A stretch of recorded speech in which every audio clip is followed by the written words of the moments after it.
It's never going to stop.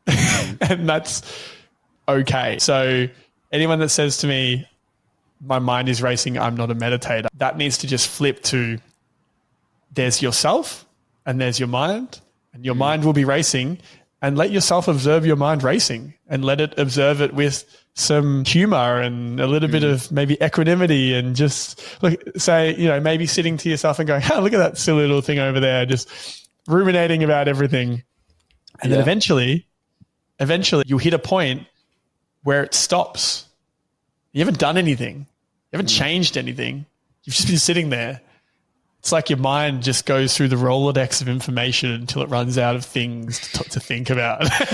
Yeah, true. Yeah. Or at least for that point in time. Yeah. For that point in time. And just don't feel like you have to. A lot of people think you have to be like so centered and you can't think of anything else and you just must be blank. Like just let your mind wander and then it comes back to stillness. Yeah. And it's just understanding, you focus with intent on the point that you're focusing on, be it your thoughts or be it your breath or whatever you're focusing on, and just inevitably know it's going to wander. And when it wanders, for some period of time, it could be a minute, it could be 5 seconds, it could be 10 minutes, who knows? You'll get caught up in the stories that you're telling yourself through those thoughts. And then at some point, inevitably, you realize that you've been caught up in the thoughts.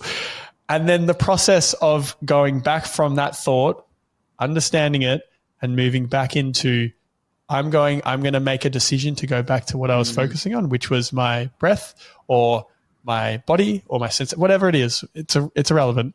That is the meditation technique. That is the rep. That is the bench press. That is the squat. That is the move. And then you do it again, and you do it again, you do it again. And eventually you'll get to a point where it becomes quicker. It doesn't take 10 minutes. It takes 2. It doesn't take 2 minutes. It takes 1.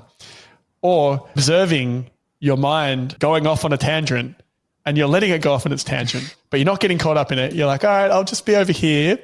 You do that. Come back when you're ready.